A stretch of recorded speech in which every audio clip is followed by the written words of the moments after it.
Hello दोस्तों, subscribe कीजिए doctor Ranjeet Kumar Singh IAS channel को और साथ ही साथ बेल आइकन को भी दबाइए अपने आईएएस की प्रिपरेशन को द बेस्ट करने के लिए।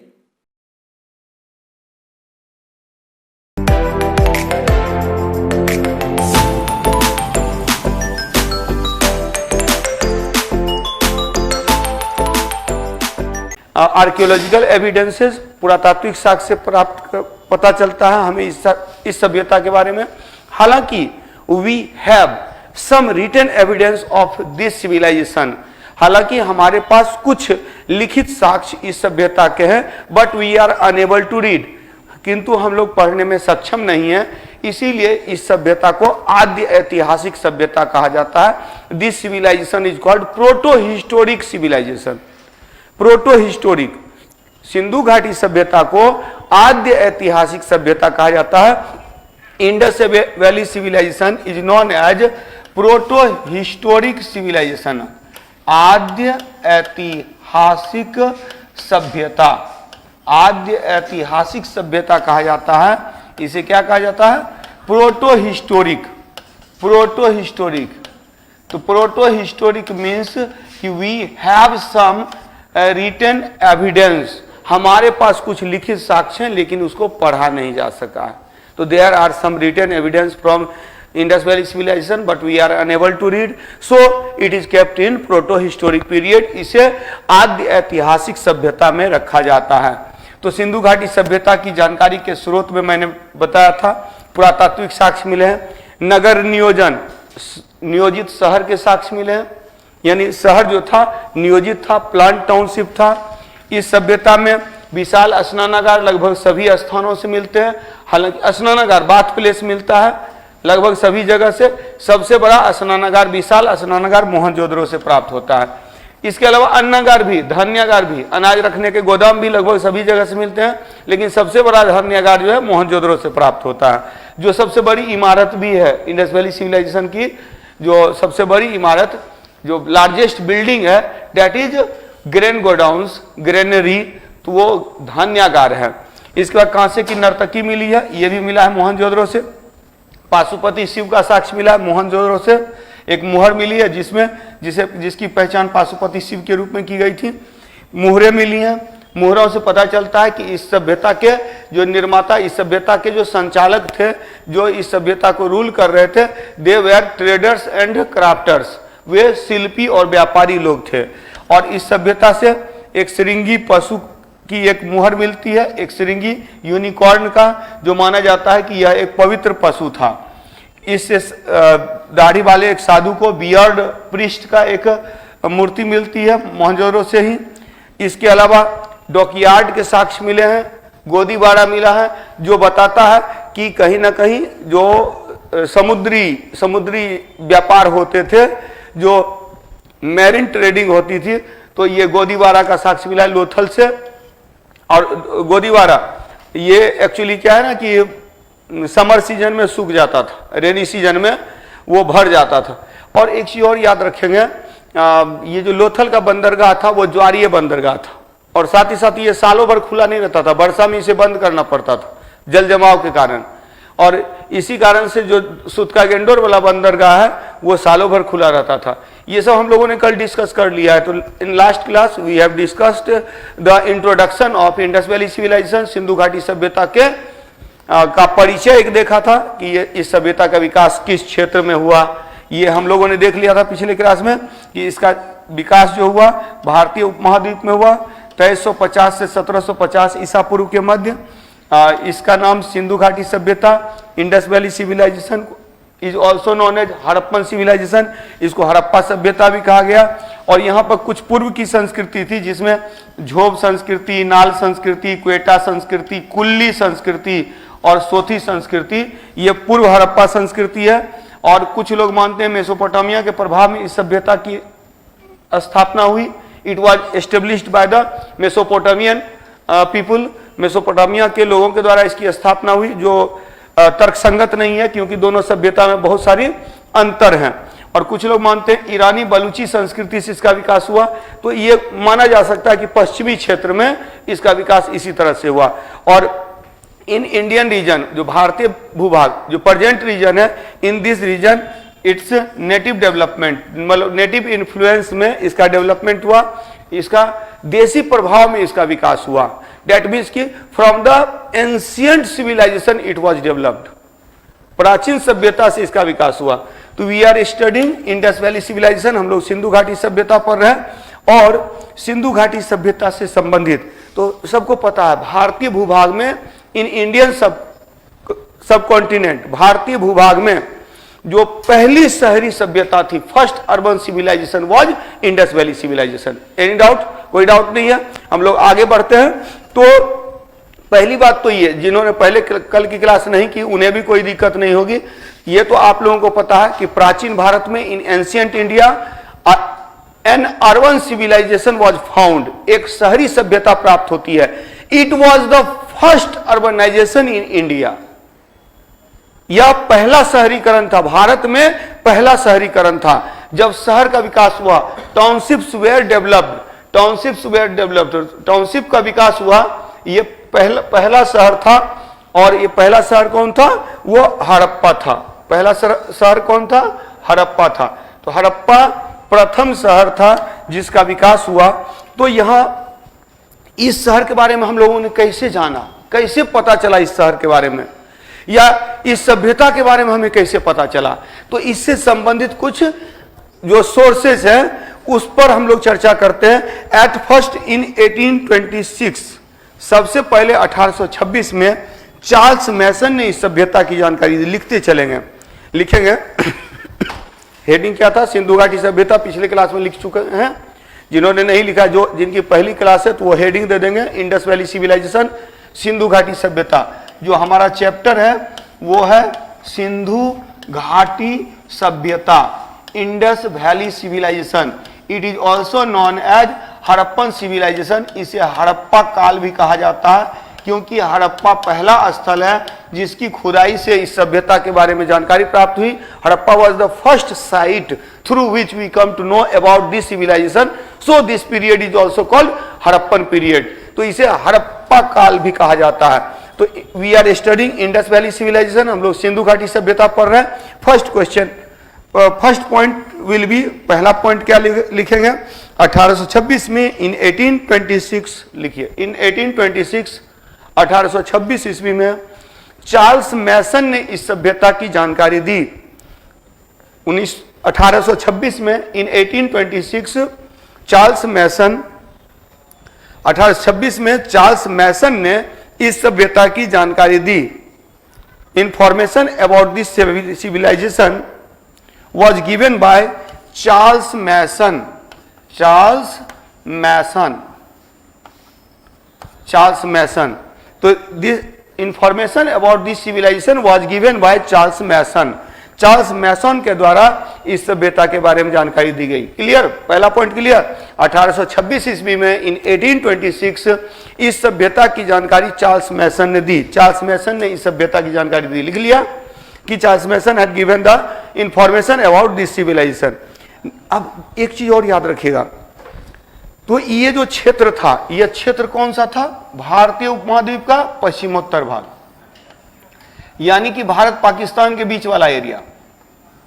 क्लियर? तो भारत से पाकिस्तान के लिए, लाहौर के लिए जब रेलवे लाइन बिछाई जा रही थी 1853-54 में, 1853-54 में भारत से पाकिस्तान के लिए जब रेलवे लाइन बिछाई जा रही थी, in the period of Dalhousie के काल में, तो उस समय ईंटों की आवश्यकता हुई। तो ईंट की खोज में जब निकले तो देखा कि यहां पुरानी सभ्यता के खंडर पड़े हुए हैं। तो काफी ईंट वहां से ले करके यूज कर लिया, रेलवे लाइन बिछा दी गई। अगर इन ईंटों का प्रयोग नहीं किया जाता रेलवे लाइन बिछाने में, तो इस सभ्यता के बारे में और जानकारी हमें प्राप्त होती। तो काफी भाग जो इसके नष्ट हो गए इस सिविलाइजेशन के। तो लिखिएगा इन 1853-54, 1853-54 में, इन 1853-84, 1853-54 में, 1853-54 में, इन 1853-54 जब पाकिस्तान के लिए रेलवे लाइन बिछाई जा रही थी, when railway lines to Pakistan was constructed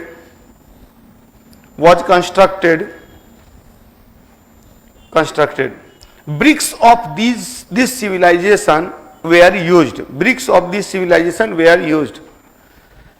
जब भारत से पाकिस्तान के लिए रेलवे लाइन बिछाई जा रही थी, इस सभ्यता की ईंटों का प्रयोग किया गया।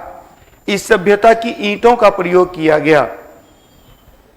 इस सभ्यता की ईंटों का प्रयोग किया गया। क्लियर? तो इस सभ्यता की ईंटों का प्रयोग किया गया कब? जब भारत से पाकिस्तान के लिए रेलवे लाइन बिछाई जा रही थी, लाहौर के लिए रेलवे लाइन बिछाई जा रही थी 1850 के डिकेड में, 1850 के दशक में। अच्छा, एक चीज कल मैंने बताया भी था, इन 1861 1861 में क्या हुआ था? ASI was established. पता है ना? ASI का स्थापना कब हुई? 1861 में।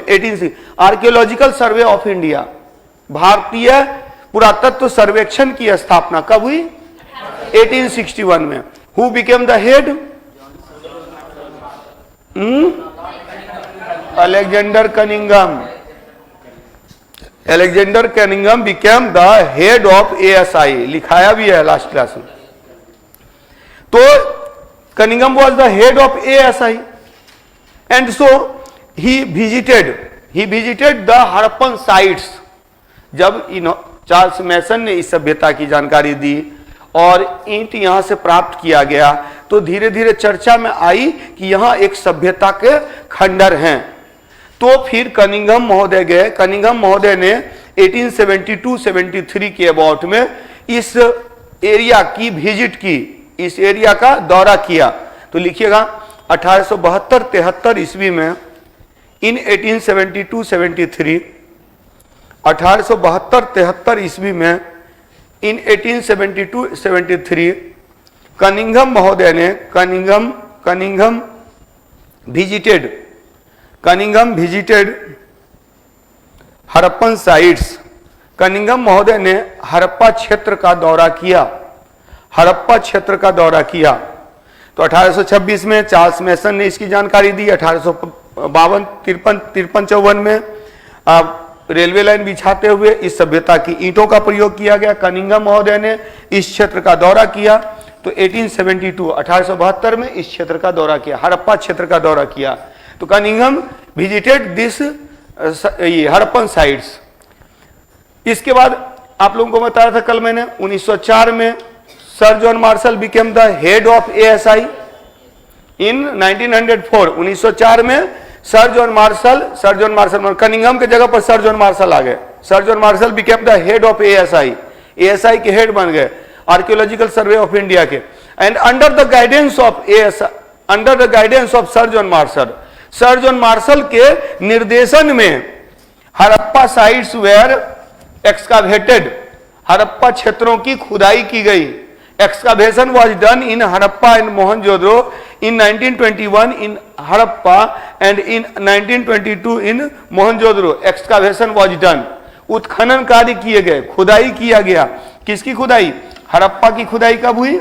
1921 में। मोहनजोदड़ो की खुदाई कब हुई? 1922 में। हड़प्पा की खुदाई किसने करवाया था?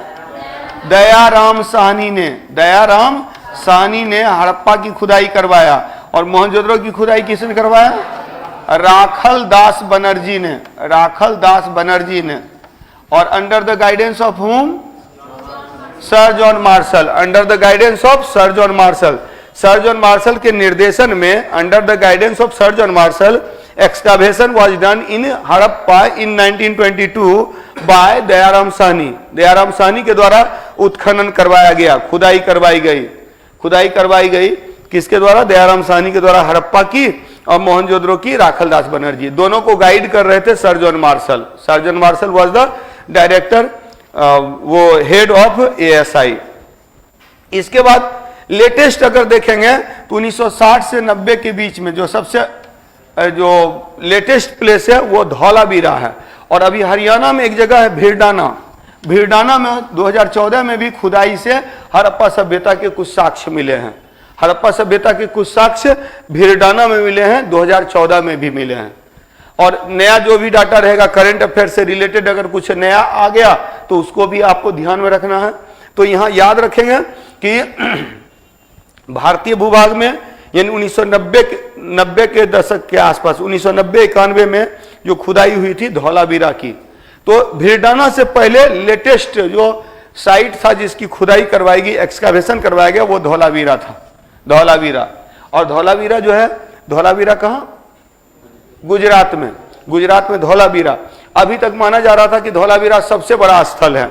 हालांकि अभी राखीगढ़ी की जब खुदाई की जा रही है तो राखीगढ़ी में काफी विस्तृत क्षेत्र मिल रहा है, और तब अब इस कॉन्सेप्ट को भी बदला जा रहा है। यानी सबसे बड़ा स्थल जो हड़प्पा सभ्यता में मोहनजोदारो है, मोहनजोदारो के बाद हड़प्पा है, हड़प्पा के बाद गनेरीवाल है, गनेरीवाल के बाद था धौलावीरा, और धौलावीरा के बाद था राखीगढ़ी। लेकिन अब नया रिसर्च में क्या नया जो बोला जा रहा है, हालांकि इसको अभी तक एक्सेप्ट नहीं किया गया, लेकिन रिसर्च से कुछ लोगों ने ये निकाला, जो रिपोर्ट तैयार किया है, जिसमें बताया गया कि राखीगढ़ी का जो एरिया था वो मोहनजोदड़ो से भी 7 टाइम्स बड़ा था, मतलब मोहनजोदड़ो से भी काफी बड़ा था। यानी सबसे बड़ा, अगर उसको एक्सेप्ट कर लिया जाता है तो सबसे बड़ा साइट जो हो जाएगा वो राखीगढ़ी हो जाएगा। लेकिन एट प्रेजेंट में कौन है? तो प्रेजेंट में धौलावीरा भारत का सबसे बड़ा स्थल है, भारत का सब। अगर बाय द वे बोला जाए कि कौन सा स्थल धौलावीरा से ज्यादा बड़ा माना जा रहा है या इसका, तो राखीगढ़ी रह गया। राखीगढ़ी हरियाणा में है, क्लियर? तो खोज से संबंधित हो गया। We are studying Indus valley civilization, हम लोग सिंधु घाटी सभ्यता पढ़ रहे हैं। We come to know about Indus valley civilization at first in 1826, सबसे पहले 1826 में हमें इस सभ्यता के बारे में जानकारी मिली। Who had given the information? Charles Mason. After that bricks way of this civilization were used, इस सभ्यता की ईंटों का प्रयोग किया गया। When railway line construction was done in 1853-54, 1853-54 में जब रेलवे लाइन का कंस्ट्रक्शन किया जा रहा था तो उस समय इसकी ईंटों का प्रयोग किया गया। इन 1870s, 1870 के दशक में इस स्थल की का दौरा किया था Cunningham visited these sites. After that excavation was done. After excavation we come to know more about this civilization. हम लोगों ने ज्यादा जाना, मतलब कि इस सभ्यता की विशेषताओं को जाना। Characteristics of this civilization comes out after the excavation. तो क्या होगा? एक्सकावेशन के बाद, यानी कि खुदाई के बाद इस सभ्यता के जो लक्षण हमें पता चलते हैं। और यहां पर धौलावीरा की खुदाई की गई थी 1960 to 1990 के बीच में, और 2014 में नया स्थल, लेटेस्ट प्लेस इज भीरडाना हरियाणा का एक स्थल है जिसको सबसे नया स्थल माना जा रहा है जहां खुदाई की गई। इसके बाद नेक्स्ट पे आते हैं, और अगला सेक्शन है कि इस सभ्यता का विकास किस प्रकार से हुआ। देखिए, किसी भी सभ्यता का, या जब हम लोग बात करते हैं सिंधु घाटी सभ्यता, तो सिंधु घाटी सभ्यता कैसी सभ्यता थी? शहरी सभ्यता थी। Indus valley civilization was a urban civilization, तो शहरी सभ्यता थी। और ये शहरी सभ्यता है तो शहर अचानक नहीं बनते, जैसा कि मैंने पिछले क्लास में बताया था। पहले क्या होता है कि सबसे पहले पत्थर के युग में खेती की गई। जब स्टोन एज में फार्मिंग हुई तो that was called Neolithic. And Neolithic term was used by whom? Sir John लुबाक। Sir John लुबाक ने किस टर्म का यूज किया है? नियोलिथिक शब्द का प्रयोग किया है। नियोलिथिक शब्द का प्रयोग किसने किया? सर जॉन लुबाक ने किया।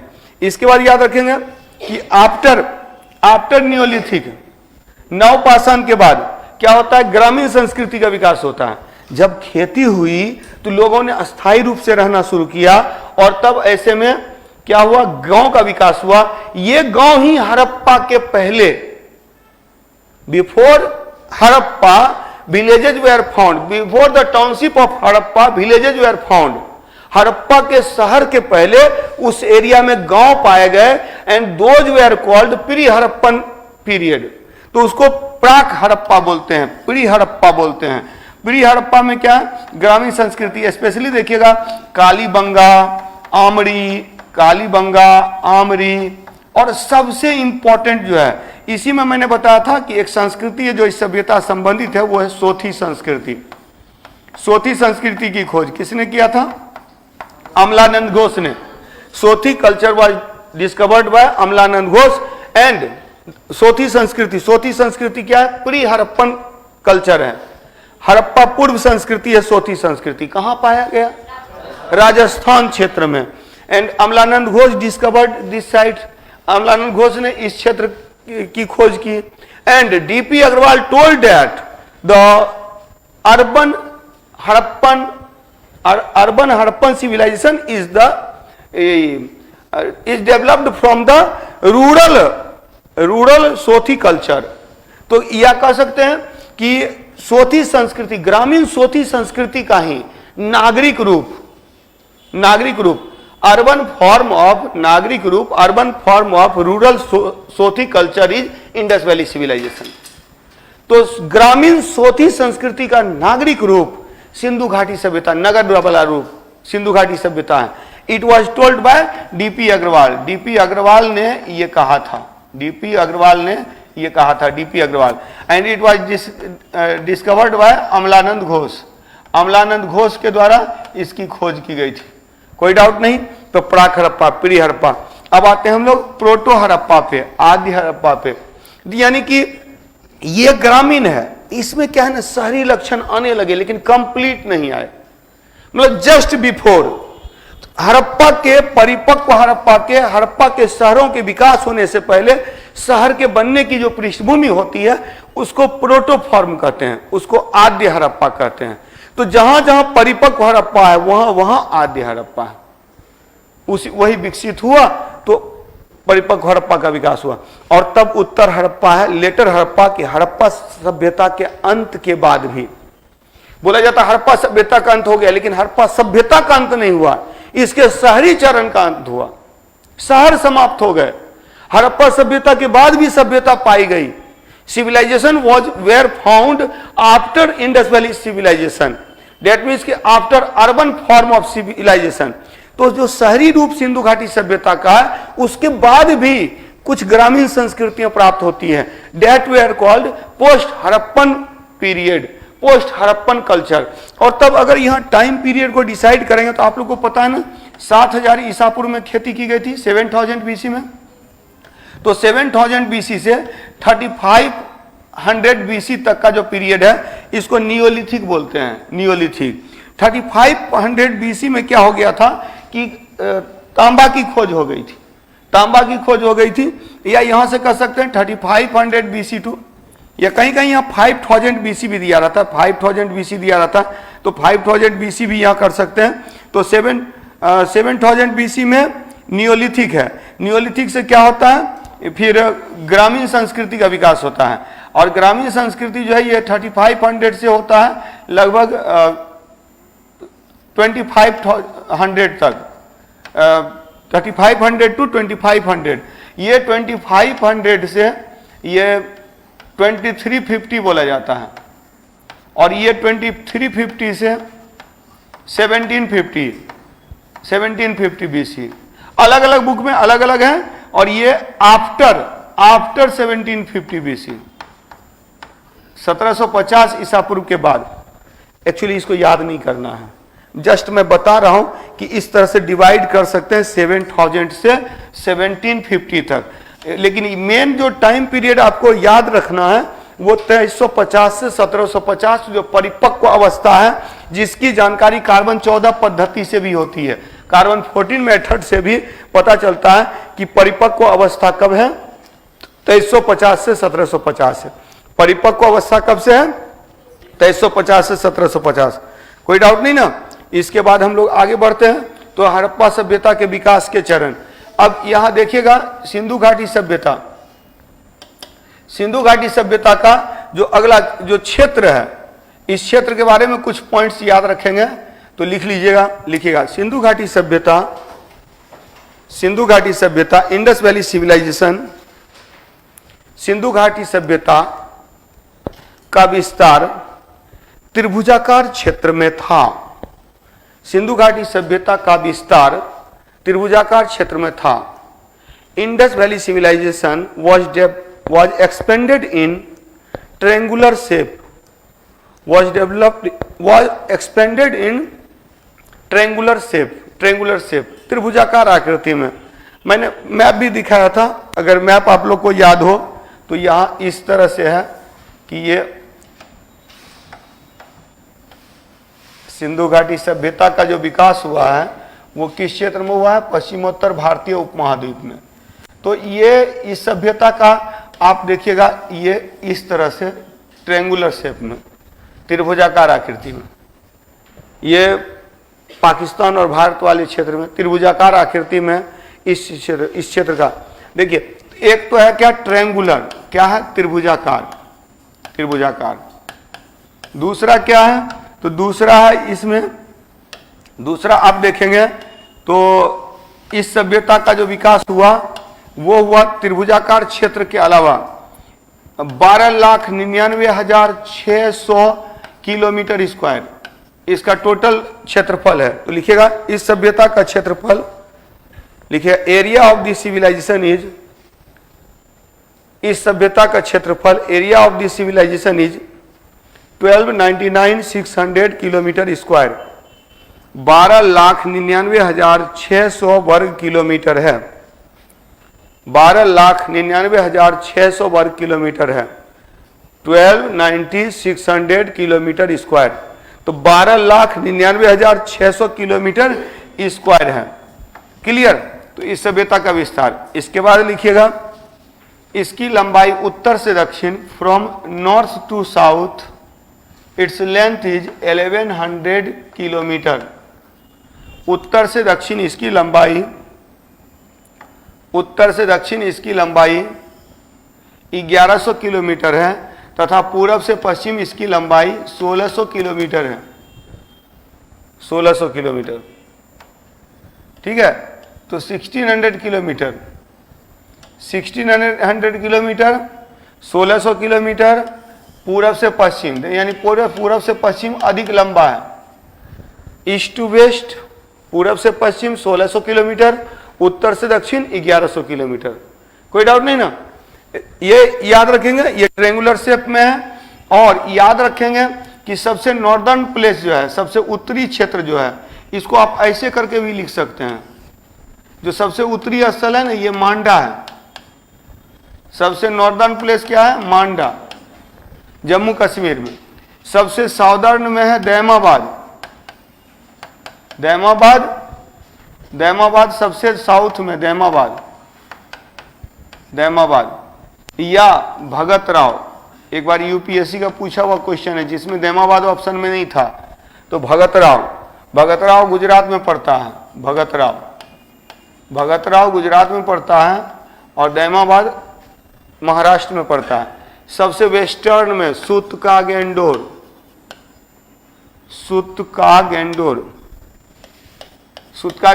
वेस्टर्न मोस्ट पार्ट सूतका गेंडोर, और ईस्टर्न मोस्ट पार्ट आलमगीरपुर। सबसे पूर्वी स्थल है आलमगीरपुर, सबसे पश्चिमी स्थल है सूतका गेंडोर सबसे पश्चिमी है। Western most Sutka Gendor, eastern most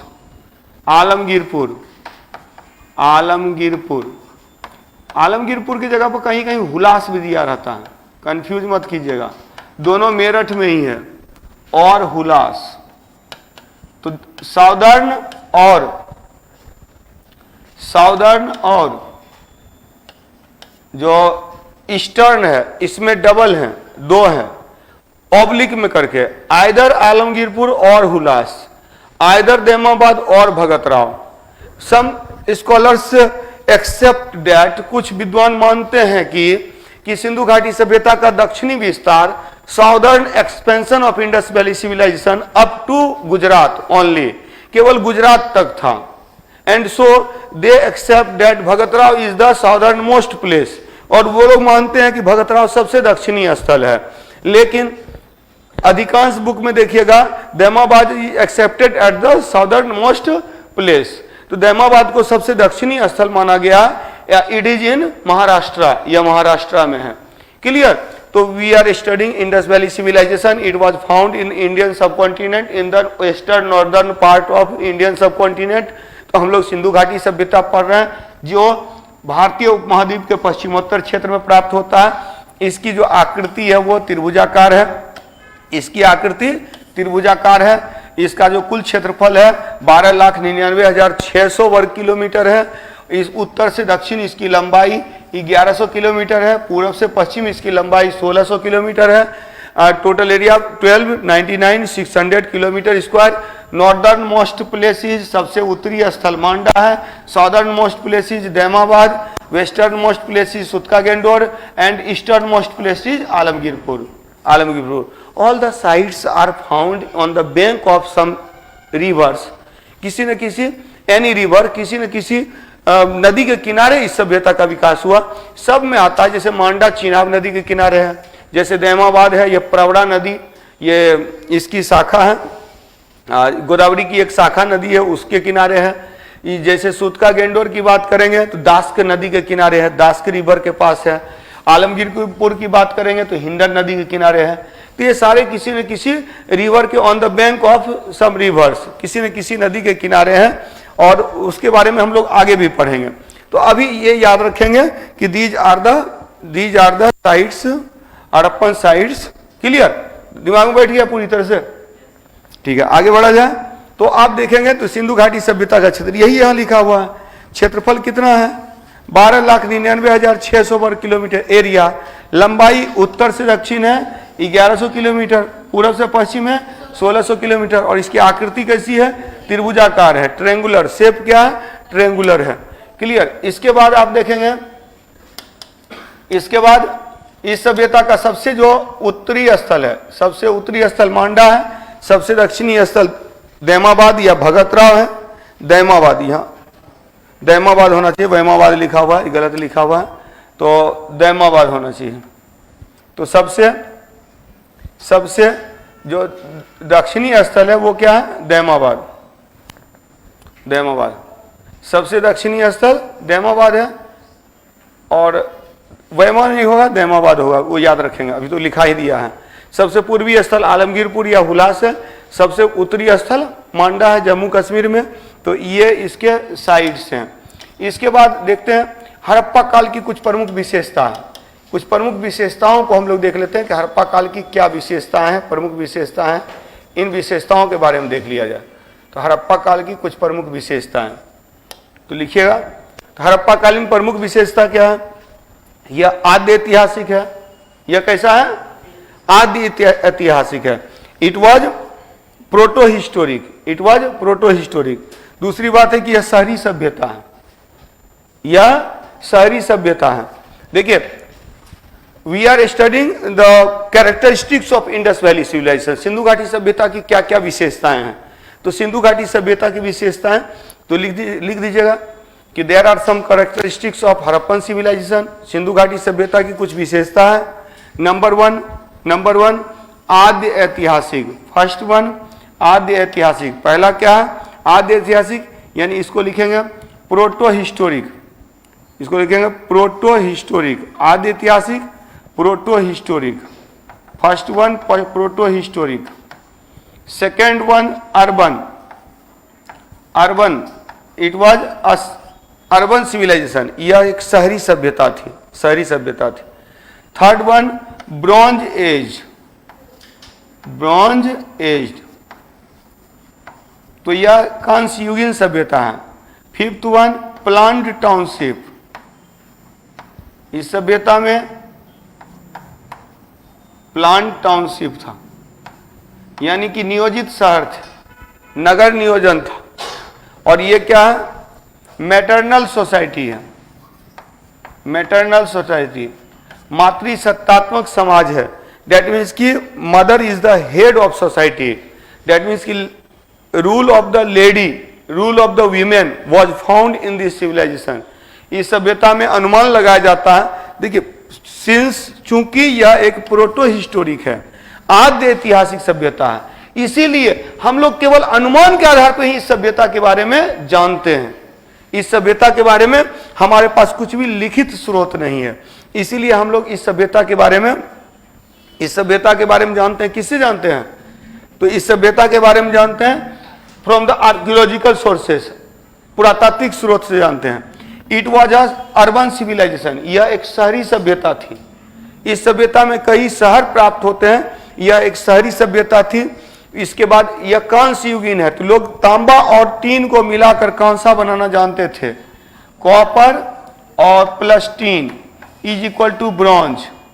तो कॉपर में जब टीन मिलाया जाता है तो ब्रॉन्ज बनता है, that is a alloy metal. वो क्या है? एक मिश्र धातु है, मिश्र धातु है। एलॉय किससे बनता है?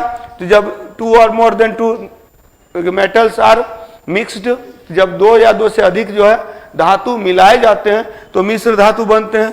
और इसी में कांसा होता है। कांसा आप लोगों को पता है ना, तांबा में जब टीन मिलाया जाता है तो कांसा होता है, तांबा में जब जस्ता मिलाया जाता है तो पीतल होता है। पीतल, पीतल जिसकी चमक सोने टाइप की होती है, तो पीतल के बर्तन बनते हैं। कांसा का भी बर्तन बनता है। कांसा का बर्तन देखिएगा चांदी टाइप से लगता है, व्हाइट। तो कांसा, तो तांबा में टीन मिला करके कांसा बनाया जाता है, तांबा में जस्ता मिला करके पीतल बनाया जाता है। तो कांस्य युगीन सभ्यता है। नगर नियोजन मैंने बताया कि शहर जो है, शहर प्लान्ड टाउनशिप है। शहर में सड़कों का जाल बिछा हुआ है, सड़कें एक दूसरे को समकोण पर काटती हैं। Network of roads were found and roads cut each other perpendicularly. तो रोड जो है, सड़कें एक दूसरे को समकोण पर काटती हैं। सड़क के किनारे नालियां बनी है। Drainage system were found besides the roads. तो रोड के किनारे जो था वो ड्रेनेज सिस्टम था, नालियां बनी हुई थी। नालियां पक्की होती थी, सड़कें भले कच्ची होती थी। सड़कें भले कच्ची होती थी, जो ये सॉइल से बना होता था जो रोड्स, बट ब्रिक्स से बने होते थे नालियां। तो ड्रेनेज सिस्टम जो थे वो पक्की होती थी, ब्रिक्स होती थी। फायर्ड ब्रिक्स का यूज किया गया था, पक्की हुई ईंटों का प्रयोग किया जाता था। तो ये देखेंगे नगर नियोजन। घर भी जो बनता था 2 मंजिला मकान होता था, डबल फ्लोर्ड हाउस होते थे। हालांकि सादा सादा, सीधा सीधा, जैसे डब्बा टाइप से लगता है, मतलब किसी प्रकार का। एक चीज और याद रखिएगा, इंडस वैली सिविलाइजेशन के जो लोग थे, people of Indus valley civilization वे are not so in nature, मतलब कह सकते हैं दिखावा वाला जो इनका व्यवहार नहीं था, दिखावापूर्ण व्यवहार नहीं था। ये लोग प्रेगमेटिकल हैं। प्रेगमेटिकल मीन्स उपयोगितावादी, जिस चीज का उपयोग हो रहा है उसको एक्सेप्ट कर रहे हैं। तो इसी कारण से क्या है, मकान जो है, मकान जो बने हुए थे, मकान के खिड़की दरवाजे सड़क पे नहीं खुलते थे, गलियों में खुलते थे कि धूल उल ना आए। हालांकि although some exceptions are found, कुछ अपवाद भी हैं, लाइक इन लोथल में देखिएगा खिड़की दरवाजे सड़क पर खुलते हैं। लेकिन ज्यादातर मैक्सिमम जो थे घर जो थे, तो घर इस तरह से बनाए गए थे कि उनके खिड़की दरवाजे गलियों में खुलते थे। ठीक है, तो ये याद रखेंगे। नगर नियोजन में प्लान टाउनशिप के अंतर्गत ढेर सारे पॉइंट्स हम लोग को पढ़ना। पक्की ईंटों का प्रयोग करते थे। ईंट का जो साइज होता था 4:2:1 होता था। 4:2:1 होता था ईंट का आकार। तो 4:2:1 का मतलब क्या है, मोटाई अगर 2.5 सेंटीमीटर है, अगर 2.5 सेंटीमीटर अगर उसका मोटाई है, यानी कि थिकनेस है, तो ऐसे में इसकी चौड़ाई विड्थ जो होती थी वो 5 सेंटीमीटर की होती थी और लेंथ जो होती थी 10 सेंटीमीटर की होती थी। हाँ, अभी भी वही है। तो वही चीज सोचिए ना कि आज जो हम टेक्निक यूज कर रहे हैं, आज से 4500 साल पहले ये लोग यूज करते थे। तो ये कितने डेवलप्ड थे। हालांकि इस सिविलाइजेशन का एंड हो जाता है। एक्चुअली क्या है ना, और दूसरी बात देखिएगा, ज्यादातर मूर्तियां, वी हैव सम टेराकोटा फिगरिन्स, पक्की मिट्टी के खिलौनों को टेराकोटा फिगरिन्स बोलते हैं। टेराकोटा फिगरिन्स, जो fired toy of soil, that is called terracotta, उसको टेराकोटा कहते हैं। तो terracotta figurines were found, we come to know about the civilization from terracotta figurines. हम लोग मृन्न मूर्तियों से, मिट्टी की मूर्तियां, मृन्न मूर्ति को ही बोलते हैं टेराकोटा फिगरिन्स। तो हम लोग मृन्न मूर्तियों से इस सभ्यता के बारे में जानते हैं। और मृन्न मूर्तियों में सबसे ज्यादा जो मृन्न मूर्ति थी, most of the terracotta figurines of women, महिलाओं की मूर्तियां सबसे ज्यादा थी, जिससे पता चलता है कि ये मैटरनल सोसाइटी थी, मातृसत्तात्मक समाज था, मातृसत्तात्मक समाज था। पशु में सबसे ज्यादा जो मूर्ति है वो कुबर वाले सांड का है, हम्प्ड बुल का, हम्प्ड बुल का। अच्छा एक चीज और है, लेकिन गाय की मूर्तियां नहीं प्राप्त होती हैं, गाय की मूर्तियां प्राप्त नहीं होती हैं। Terracotta figurines of cow was not found, लेकिन चूंकि बैल है तो स्वाभाविक सी है गाय भी होगी, तो इसीलिए। लेकिन सबसे ज्यादा जो मूर्तियां मिली हैं वो बुल का मिला है, इसीलिए ये लोग मानते हैं, एक चीज और मानते हैं, सबसे ज्यादा नारी की मूर्ति, तो नारी को देवी के रूप में भी मातृदेवी, मदर गॉडेस का कॉन्सेप्ट एक्सेप्ट किया जाता है कि मातृदेवी की पूजा करते होंगे। इसके अलावा बैल जो वृषभ जो है, वो बुल जो है, हम्प्ड बुल जो है, वो भी इनके लिए उनकी भी वर्शिप करते होंगे, ऐसा हम लोग अनुमान लगाते हैं, ऐसा हम लोग अनुमान लगाते हैं। Because this is a proto historic civilization, चूंकि ये आद्य ऐतिहासिक सभ्यता है तो हम लोग केवल अनुमान ही लगा सकते हैं। ये पॉइंट लिख लिया ना, इसकी विशेषता क्या क्या थी? आद्य ऐतिहासिक थी, मतलब कि इस सभ्यता से लिखित साक्ष्य मिले लेकिन अभी तक पढ़ नहीं पाए हैं। शहरी था, अर्बन था, क्योंकि शहर प्राप्त होते हैं। फिर कांस्य युगीन है, क्योंकि कांसा का प्रयोग ये लोग करते थे, कांसा का प्रयोग करते थे, तांबा में टीन मिलाकर। हालांकि टीन यहां नहीं प्राप्त होता था, तो इसीलिए हम लोग अनुमान लगाते हैं कि टीन ये लोग विदेश व्यापार से मंगाते होंगे, आयात करते होंगे, एक्सपोर्ट करते होंगे फ्रॉम अफगानिस्तान, अफगानिस्तान से मंगाते होंगे। नगर नियोजन है, तो नियोजित नगर है, यानी टाउनशिप जो है वो क्या है? प्लांट टाउनशिप है। और ये मातृसत्तात्मक है, मातृ मूर्तियां, नारी की मूर्तियां सबसे ज्यादा मिली हैं। इसके बाद देखिए हड़प्पाकालीन स्थल। अच्छा इस स्थल को थोड़ा इस तरह से भी कर लेते हैं, इसको तो बाद में मैं करवाऊंगा, लेकिन उससे पहले एक बार मैप में मैं दिखा देता हूं तो ज्यादा अच्छे से ये समझ में आएगा। तो याद रखेंगे कि जैसे हड़प्पा काल में देखिए सिंधु घाटी सभ्यता के जो क्षेत्र हैं, सिंधु घाटी सभ्यता के जो क्षेत्र हैं वो भारत से लेकर के पाकिस्तान तक प्राप्त होते हैं, पाकिस्तान तक प्राप्त होते हैं। तो इसमें सिंधु घाटी सभ्यता के जो स्थल हैं, स्थल का मेन क्षेत्र जो है, हालांकि 2 स्थल अफगानिस्तान में भी मिलता है, अफगानिस्तान में 2 स्थल प्राप्त होता है, अफगानिस्तान में 2 स्थल प्राप्त होता है जनरली। लेकिन ऐसे अगर देखा जाए तो ज्यादा स्थल, सबसे ज्यादा स्थल इसका कहां है? पाकिस्तान में, सबसे ज्यादा स्थल पाकिस्तान में। और पाकिस्तान में स्पेशली याद रखिएगा कि किस किस एरिया में है। तो प्रमुख जो क्षेत्र हैं पाकिस्तान में, जो प्रमुख क्षेत्र हैं वो प्रमुख क्षेत्र हैं, एक तो बलूचिस्तान, एक बलूचिस्तान है, सिंध है, सिंध है, पंजाब है, पंजाब एक भारत में भी है, एक पंजाब का 2 भाग बट गया ना, पूर्वी पंजाब इंडिया में आ गया, ईस्टर्न पंजाब, वेस्टर्न पंजाब चला गया पाकिस्तान में, तो पंजाब दोनों जगह है। और इसके अलावा फ्रंटियर रीजन, सीमांत क्षेत्र, सीमांत क्षेत्र, तो ये इतने प्लेस हैं कहां पर? पाकिस्तान में। और तब इंडिया की जब हम लोग बात करते हैं, जब हम लोग भारत की बात करते हैं, तो भारत में देखिए कौन कौन प्लेस है। भारत में जहां से इसके साक्ष्य मिलते हैं, तो इसके साक्ष्य मिलते हैं जम्मू कश्मीर से मिलते हैं, हरियाणा से मिलते हैं, पंजाब से मिलते हैं, उत्तर प्रदेश से मिलते हैं, राजस्थान से मिलते हैं, गुजरात से मिलते हैं और महाराष्ट्र से मिलते हैं। तो कुल मिलाकर के यहाँ जो प्लेस है वो प्लेस कौन कौन सा है? तो ये प्लेस हम लोग कर लेते हैं कि सबसे पहले तो इधर हो गया आपका कहाँ? जम्मू कश्मीर। जम्मू कश्मीर में इस सभ्यता के स्थल है, मांडा है। जम्मू कश्मीर के बाद हरियाणा, हरियाणा में है रोपर, राखीगढ़ी, बनावली। फिर पंजाब में है, पंजाब क्षेत्र में है। पंजाब के बाद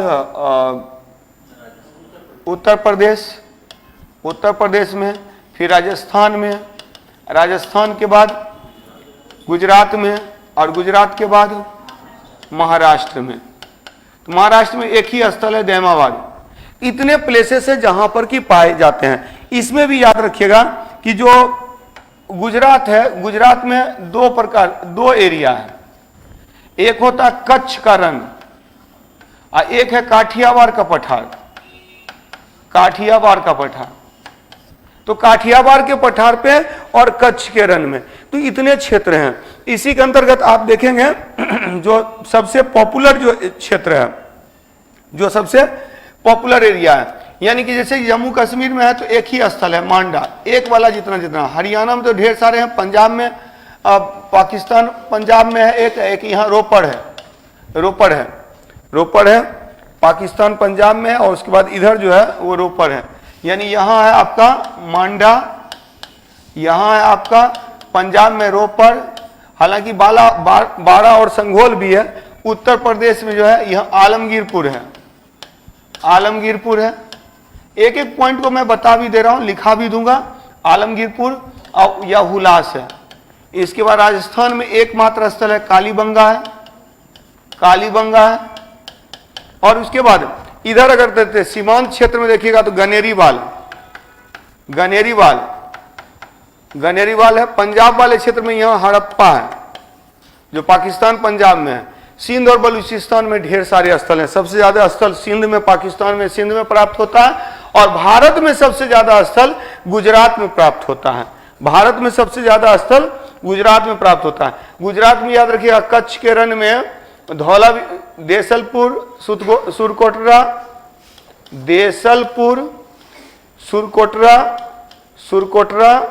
और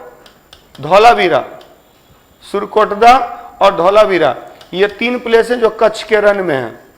और काठियावाड़ की बात जब हम लोग करते हैं तो काठियावाड़ में है लोथल, सबसे पॉपुलर स्थान लोथल है। लोथल के बाद रंगपुर है। इसके बाद है भगतराव के अलावा इसके अलावा मालवन है। और तो काठियावाड़ क्षेत्र में लोथल, रंगपुर और भगतराव, ये 3 प्रमुख प्लेस हैं। तो these are the places found in Indus valley civilization, Sindhu घाटी सभ्यता में प्राप्त होते हैं। इसके अलावा नहीं प्राप्त होता है। जैसे पूछ दिया कि in which state of India Indus valley civilization was not found, option में आपका दिया हुआ है जम्मू एंड कश्मीर, राजस्थान, गुजरात, मध्य प्रदेश, तो आंसर हो जाएगा मध्य प्रदेश। इस तरह का एक क्वेश्चन दे सकता है कि in which region it was not found. तो दीज आर द रीजन। तो अफगानिस्तान में 2 ही स्थल है, एक है सोर्तुघई और दूसरा है मुंडीगाक। सोर्तुघई और मुंडीगाक, ये 2 प्लेस जो है ना वो अफगानिस्तान में है। इसको देख लेते हैं हम लोग उधर। तो अब अफगानिस्तान में, तो इसको लिखा दे रहा हूं, रुकिए ना, यहां से लिख लेंगे। अफगानिस्तान में 2 प्लेस हैं, सोर्तुघई, मुंडीगाक, यही अभी वहां मैंने दिखाया। सोर्तुघई और मुंडीगाक कहां है? अफगानिस्तान में। इसके बाद बलूचिस्तान में देखिए मेहरगढ़ और सुतका गेंडोर। बलूचिस्तान में प्रमुख प्लेस है मेहरगढ़ और सुतका गेंडोर। मेहरगढ़ में सबसे पहले खेती की गई थी, और सुतका गेंडोर जो है, सुतका गेंडोर एक बंदरगाह स्थल था, सबसे पश्चिमी स्थल। क्लियर? एक एक पॉइंट करके करते हैं। सबसे पहले अफगानिस्तान में 2 place, in Afghanistan 2 places, Shortughai and Mundigak. Afghanistan में कौन है? सोर्तुघई, मुंडीगाक। अब प्लेस लिखना चाहे तो लिख भी सकते हैं कि हड़प्पन फेमस साइट्स कौन कौन से हैं। और भी साइट्स हैं, लेकिन इसमें फेमस इतने हैं। तो उसी में कौन कौन है? अफगानिस्तान में कौन कौन है? सोर्तुघई है, मुंडीगाक है। अफगानिस्तान में क्या है? सोर्तुघई, मुंडीगाक। याद हुआ? सोर्तुघई, मुंडीगाक 2 ही प्लेस है अफगानिस्तान में सोर्तुघई, मुंडीगाक। बलूचिस्तान में मेहरगढ़ में खेती की गई थी। मेहरगढ़ में सबसे पहले गेहूं की खेती की गई थी। और सुतका गेंडोर सबसे western most place of this civilization. इस सभ्यता का सबसे पश्चिमी स्थल कौन सा है? सुतका गेंडोर। क्लियर? मेहरगढ़ और सुतका गेंडोर। हालांकि बलूचिस्तान में और भी स्थल हैं, कोट दीजी है, फिर बालाकोट है, ढेर सारे प्लेसेस हैं, वो बाद में हम लोग देखेंगे। सिंध में जो सबसे इंपॉर्टेंट साइट है वो क्या है? मोहनजोदड़ो सबसे महत्वपूर्ण प्लेस है, जिसमें सिंधु घाटी सभ्यता के लगभग सभी लक्षण दिखाई देते हैं। इसके बाद है चानूदरो, मोहनजोदड़ो के बाद चानूदरो के बाद आमरी के बाद राणा घुंडई।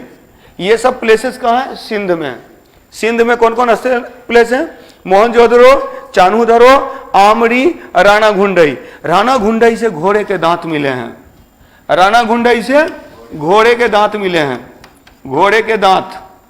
सिंधु घाटी सभ्यता में जनरली घोड़ा नहीं है, घोड़ा नहीं पाया जाता था, लगता है विदेश से आया होगा, मार करके उसका खा पी गए होंगे, बच गया दांत तो वो बचा रह गया। तो ठीक है, घोड़े के दांत, तो घोड़े के दांत मिलते हैं राणा घुंडई से। आमड़ी से बारहसिंगा का सिंग मिलता है, आमड़ी से बारहसिंगा का सिंग मिलता है, बारहसिंगा का सिंग। हॉर्न ऑफ डियर ना, हॉर्न ऑफ डियर, बारहसिंगा का सिंग मिलता है कहां से? आमड़ी से। घोड़े के दांत, हॉर्स टीथ मिलता है कहां से? राणा घुंडई से। राणा घुंडई से मेहरगढ़ से खेती का साक्ष्य मिलता है। इसके बारे में और भी विस्तार से हम लोग देखेंगे, अभी मेन एक पॉइंट जो आएगा वो कर लेंगे। तो अफगानिस्तान में 2 प्लेस हो गया, सोर्तुगाई मुंडीगाग। अफगानिस्तान में 2 प्लेस हो गए, सोर्तुगाई मुंडीगाग। बलूचिस्तान में हो गया Mehrgarh, Sutkagendor. Sutkagendor is the western most part of Indus valley civilization. Sindhu घाटी सभ्यता का सबसे पश्चिमी स्थल कौन सा है? सुतकागेंडोर। सिंध में है मोहनजोदड़ो, चानूदरो, आमड़ी, राणा घुंडई। आमड़ी से बारहसिंगा के सिंग मिले हैं, हॉर्न मिले, डियर के हॉर्न मिले हैं, रेंडियर के हॉर्न मिले हैं। तो ये जो है बारहसिंगा के सिंग मिले आमड़ी से। राणा घुंडई से घोड़े के दांत मिले हैं। टीथ ऑफ हॉर्स टीथ मिलता है कहां से? राणा घुंडई से, Rana Ghundai. These are the places in Sindh. पश्चिमोत्तर सीमांत प्रांत में स्थल है Ganeriwala, the third largest place of this civilization. इस सभ्यता का तीसरा सबसे बड़ा स्थल है गनेरीवाल। सबसे बड़ा है मोहनजोदारो, मोहनजोदारो सबसे बड़ा है। मोहनजोदारो के बाद है हड़प्पा, मोहनजोदड़ो के बाद है हड़प्पा, हड़प्पा के बाद है गनेरीवाल, और गनेरीवाल के बाद है धौलावीरा, धौलावीरा, इसके बाद धौलावीरा। लेकिन अगर ऐसा आ जाएगा कि रिसेंटली किसको सबसे बड़ा स्थल माना जा रहा है तो राखीगढ़ी को, राखीगढ़ी को।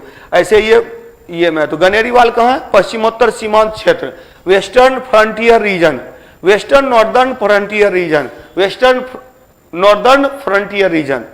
Afghanistan, Shortughai and Mundigak, Baluchistan, Mehrgarh and Sutkagendor, Sindh, Mohenjodaro, Chanhudaro, Amri, Rana Ghundai, western northern frontier region, Ganeriwala. In Punjab, Harappa and Ropar, ये याद रखेगा, हड़प्पा पाकिस्तान में है और रोपर जो है इंडिया में है। इंडिया।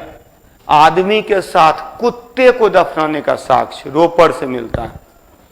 पहली बार आदमी के साथ कुत्ते को दफनाने का साक्ष्य बुर्जहोम से मिलता है। वो हम लोगों ने किस में देखा था? नियोलिथिक एरा में देखा था, नवपाषाण काल में देखा था।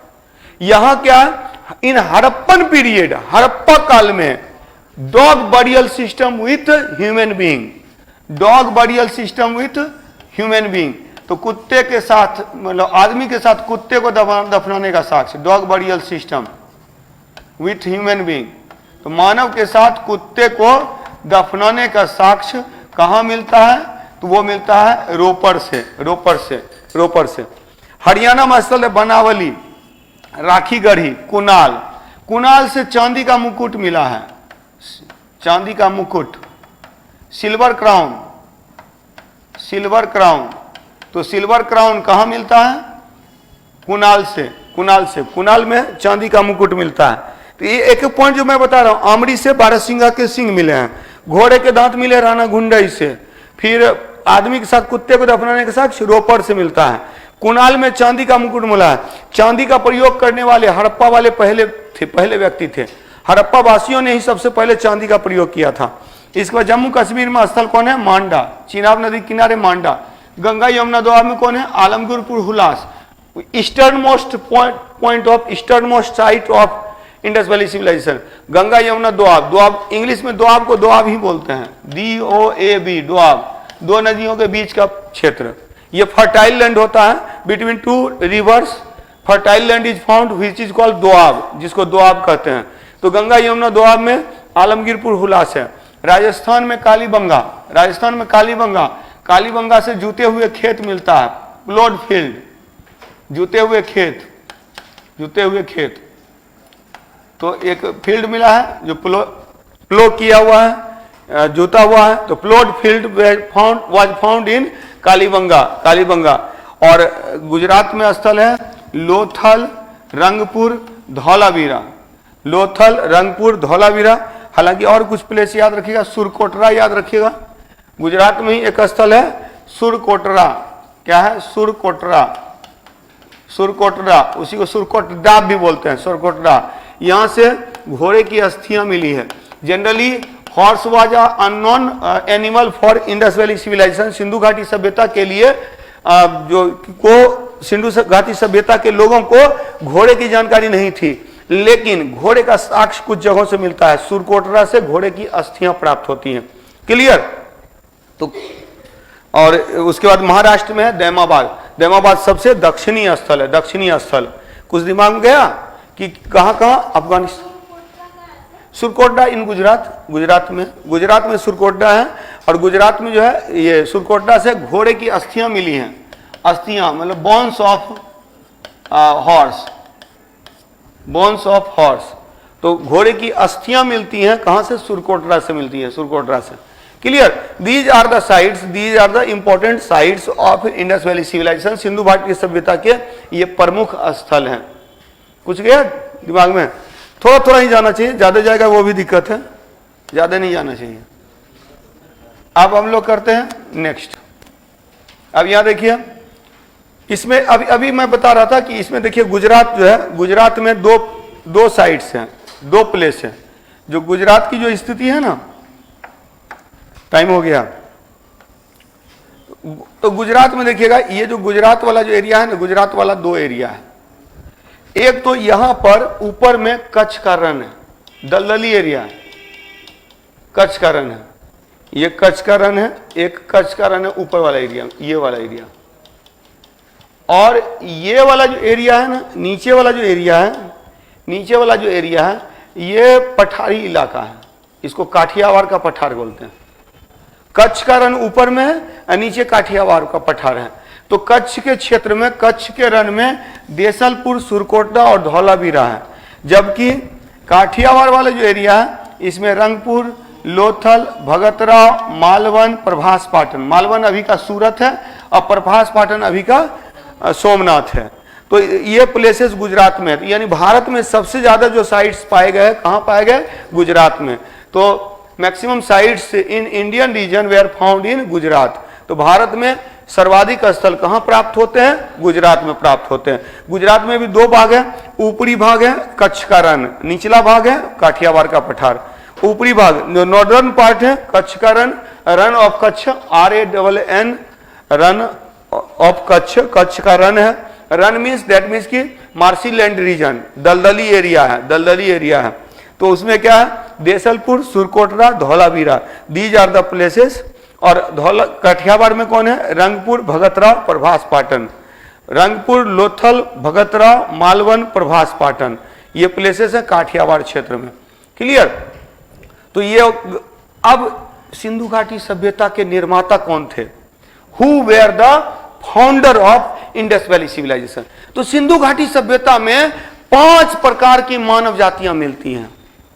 दे are called the creator of the founder of Indus valley civilization. Sindhu घाटी सभ्यता के निर्माता कहे जाते हैं। कौन कहे जाते हैं निर्माता? तो अलग अलग प्रकार की मानव प्रजातियां हैं जो इसके निर्माता कहे जाते हैं। तो इसमें याद रखिएगा, तो कुल मिलाकर के इंडस वैली सिविलाइजेशन में द्रविड़, यानी कि इंडस वैली सिविलाइजेशन में द्रविड़, भूमध्य सागरीय, मंगोलॉयड, अल्पाइन और प्रोटो ऑस्ट्रोलॉयड, ये 5 मानव प्रजातियां प्राप्त होती हैं। तो देयर वेयर 5 ह्यूमन स्पीसीज, मानव प्रजातियां, species of Indus valley civilization. Sindhu घाटी सभ्यता की मानव प्रजातियां, सिंधु घाटी सभ्यता में अलग अलग प्रकार की मानव प्रजातियां पाई जाती हैं। कुल 5 प्रजातियां पाई गई। द्रविड़, मेडिटेरेनियन, भूमध्य सागरीय, मेडिटेरेनियन, मंगोलॉयड, LOID, लॉयड, तो Mongoloid, fourth one Alpine, Alpine, and fifth one proto Australoid, proto Australoid. तो प्रोटो ऑस्ट्रेलॉइड, तो these are the human species in Indus valley civilization, these are called the founder of Indus valley civilization. इन्हें सिंधु घाटी सभ्यता का निर्माता कहा जाता है, इन्हें सिंधु घाटी सभ्यता का निर्माता कहा जाता है। मैक्सिमम वेयर मेडिटेरेनियन, इसमें सबसे ज्यादा कौन है? भूमध्य सागरीय, इसमें सबसे ज्यादा भूमध्य सागरीय है। ऐसे द्रविड़, भूमध्य सागरीय, मंगोलॉइड, अल्पाइन और proto Australoid, these are the founder of Indus valley civilization.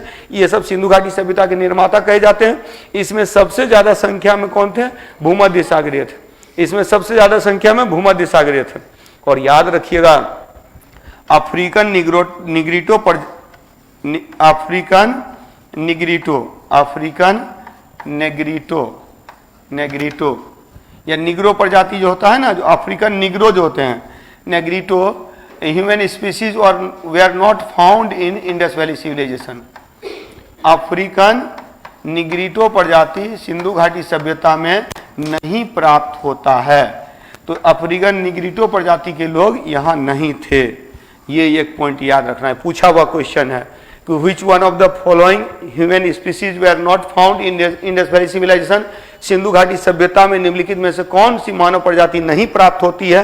तो अफ्रीकन निग्रिटो प्रजाति नहीं पाई जाती है। अफ्रीकन निग्रिटो मतलब छोटा कद, घुंघरेले बाल, काला रंग, छोटा कद, घुंघरेले बाल, काला रंग, काले काले होते हैं, छोटे कद के होते हैं। क्लियर? तो बहुत सारा आप लोग व्हाट्सएप में मैसेज में देखते होंगे कि दांत पूरा उजला उजला, पूरा काला काला, ठीक है। तो ये जो है अफ्रीकन निग्रिटो प्रजाति के लोग यहाँ नहीं प्राप्त होते हैं, नहीं प्राप्त होते हैं। और पता है, लेकिन पता है ये जो निग्रो प्रजाति के लोग हैं ना, बहुत अच्छे शिकारी होते हैं, बहुत अच्छे शिकारी होते हैं। और स्पेशली इसी में देखिएगा कि एक प्रजाति है बुशमैन। बुशमैन जो पाए जाते हैं वो कालाहारी मरुस्थल में पाए जाते हैं। और पता है वहाँ पर ये शुतुरमुर्ग होता है, शुतुरमुर्ग जो होता है वो शुतुरमुर्ग के सामने में बच्चे लगते हैं, लेकिन शुतुरमुर्ग का शिकार करते हैं, बहुत अच्छे शिकारी होते हैं। चलिए, तो यहाँ हो गया सिंधु घाटी सभ्यता की मानव प्रजाति कौन कौन सी है? द्रविड़ है, भूमध्य सागरीय है, मंगोलॉइड है, अल्पाइन है, प्रोटो ऑस्ट्रेलॉइड है। दीज 5 ह्यूमन स्पीसीज वे आर फाउंड इन, मतलब जो फॉसिल्स मिले हैं ना, अस्थियां मिली है ना, जो जीवाश्म मिले हैं ना, उसका कैलकुलेशन किया, उसको जो है सो रीड किया, तो पाया कि 5 प्रकार की मानव प्रजातियां थी, जिसमें सबसे ज्यादा कौन था? मेडिटेरेनियन, भूमध्य सागरीय सबसे ज्यादा है। तो these all are the founder of Indus valley civilization, ये पांचों सिंधु घाटी सभ्यता के निर्माता है। इसमें याद रखिएगा भूमध्य सागरीय अधिक संख्या में, अधिक संख्या में। क्लियर? तो इसको कंप्लीट किया जाए, आगे बढ़ा जाए। तो आगे मानव प्रजातियां हो गया। चलिए, अब इसके बाद नेक्स्ट क्लास में हम लोग क्या करेंगे, इसकी और विशेषता के बारे में देखेंगे। कल हम लोग इसको खत्म करेंगे, कल मेरी ही क्लास रहेगी, मे भी कि सर की क्लास नहीं रहेगी, ज्योग्राफी वाली क्लास नहीं रहेगी। तो कल ये इंडस वैली सिविलाइजेशन पूरा खत्म हो जाएगा। ठीक है, चलिए इतना ही रहने।